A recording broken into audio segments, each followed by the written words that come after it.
So starting off, I'm gonna actually include my whole braid down this time because I think last in the last video I showed you guys a quicker way, or usually I just edit it out, but I'm gonna include the whole braid down. So first we're gonna get into that.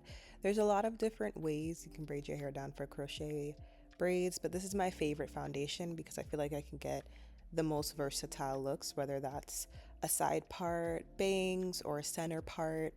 I can get all of that with this braid down.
Have to really stress about your braids being completely neat. Mine aren't. I always put very minimal effort when I'm doing any type of braid down because they're not going to show. You just need a flat foundation. That's all you need. So don't worry about it being neat. Another thing I like to do sometimes too, if you don't know how to braid, just have someone else braid your hair, a family friend, or even have a braider braid it. They can't charge more than like 20-30 bucks just to braid your real hair down, and then you can always go ahead and do the crochet yourself because that part is super easy.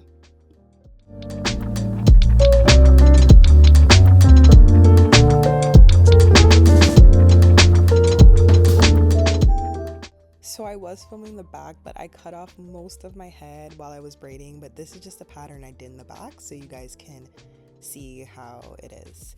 So I'm going to oil my scalp. I always like to do that before installing just to make sure that my hair is protected, hydrated, my scalp is hydrated underneath my protective styles.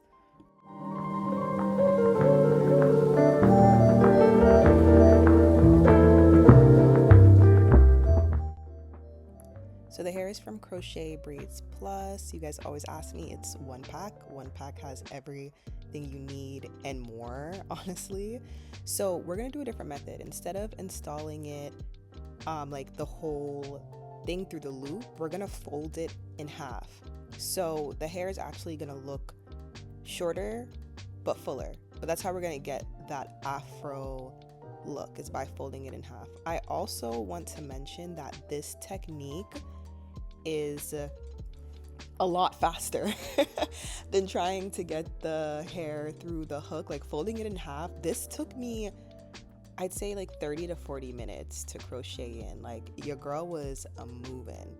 I also, as you guys know, I said before, I don't do one by one. I take 2 to 3 pieces and I pull it through the hook because you just don't have to do one by one. The hair is so full, like it will be undetectable. Like always take 2 to 3 because it's so skinny. If you do one by one, you're literally never gonna be done.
So now that the back is completed, I literally have a little over half a pack still left. Like that was not even a whole half a pack, y'all. That's why I said one does your whole entire head.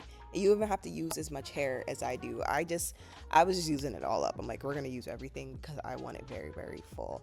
So in the front, sometimes like right in the front of my head, I do install it one by one because we want the smallest knots there. So I do one at a time.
Now in the front, I do like to put my needle forward because I want to get two looks out of this. I want to be able to wear it with bangs, but also want to be able to wear it to the side. So putting my needle forward kind of just helps to give me more versatility with that.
So shaping is actually what's going to take you a little bit of time because you always just want to cut little by little. You don't want to cut too much because if you cut too much hair, there is absolutely no getting it back. So I take my time. I like to use scissors that are not too sharp and just really play around with it and shape it the way you like. But this hair takes to shaping really well. I feel like because it's so crinkly, it just looks so beautiful when you give it some shape.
And this is the finished product, guys. I'm just playing around with it and showing you guys two ways you can wear it, which is with bangs and the other way is a side part. I hope you guys like this. Let me know if you have any questions, and don't forget to like, comment, and subscribe. Thank you for watching.